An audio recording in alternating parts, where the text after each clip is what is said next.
We're going to be starting our celery seeds at the beginning of February, so not very long at all now. And the variety that we're using is Utah Tall. The reason we're using this variety is it's the only open pollinated variety that I have found that will produce celery that is good enough for eating.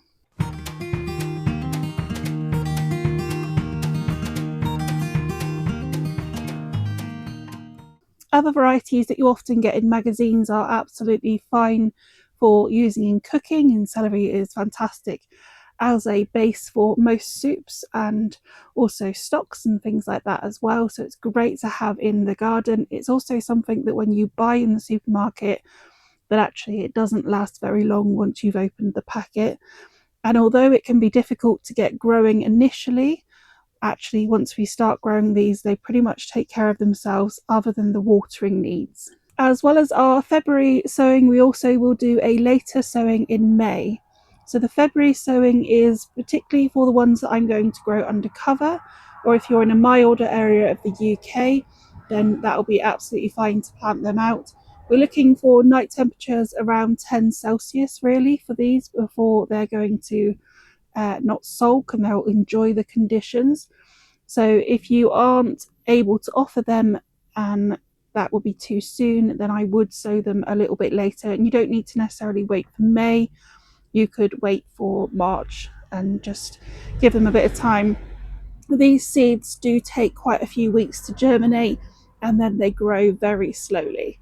So we do want to start them earlier, and then our May sowings are going to give us some later plants to pop out in the garden to make sure we have plenty of young tender stems to continue picking as well. Celery is actually originally a bog plant, so they are going to want to be in a location where the soil is kept really damp. Depending where you are, that might be really easy, but if you have very sandy soil, this can be quite difficult to achieve.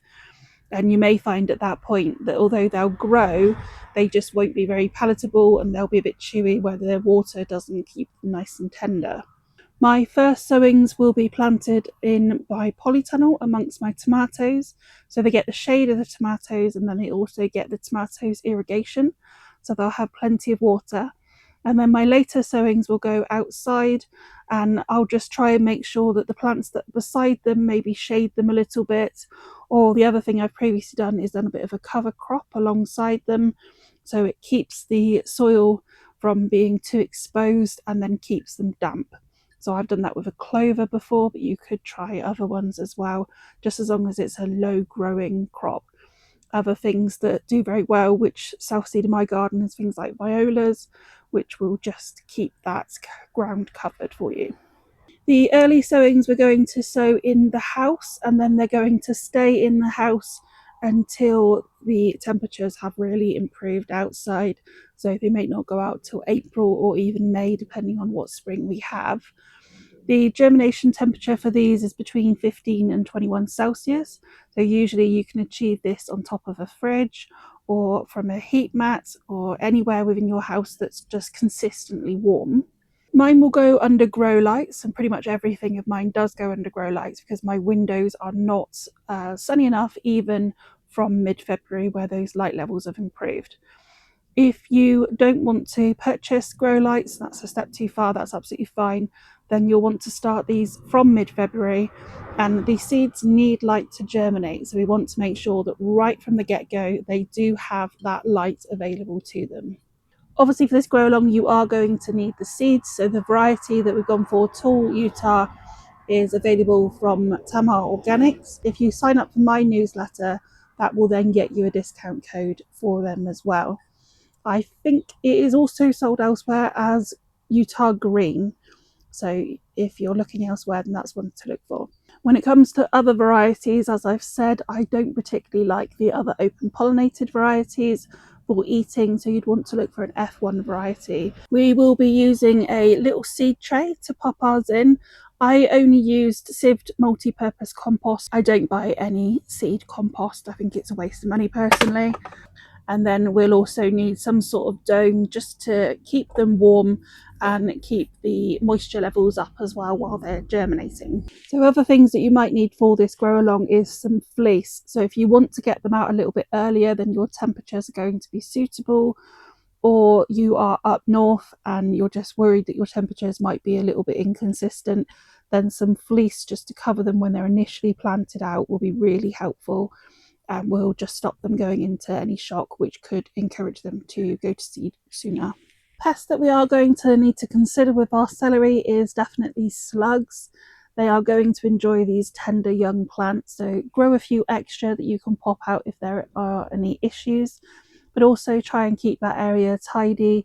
Don't plant them next to an area that you know is a bit of a problem. And if you want to trap some slugs and go out and collect them, you can pop a little bit of wood down on the soil and then just remove any that you find the next day. The other thing you can do is go out with a torch and just relocate them. I usually just pop them into the compost bin. If you have issues with rabbits, then you will want to net them, and an open net will be absolutely fine, just anything that's going to stop them getting to them. We can also get some issues with an early and a late blight on our celery. If you do have any spots or anything that doesn't look very healthy, then just remove that off the plant. If you get a point where one particular plant is looking very unhealthy, then remove that entire plant, and you'll hopefully avoid that then going to all of our other plants.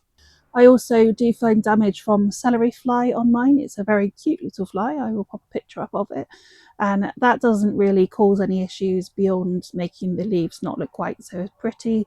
So in the polytunnel later in the year, I'll just remove the leaves off them, but the stems will continue growing for a while, and they will overwinter a little bit in the tunnel as well.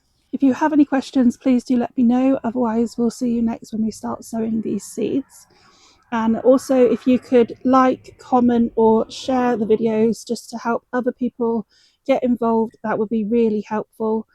And I hope that you'll enjoy everything else that we have on offer as well, because there's lots of grow alongs happening this year and lots of previous grow alongs that are on YouTube that you can also catch up on as well.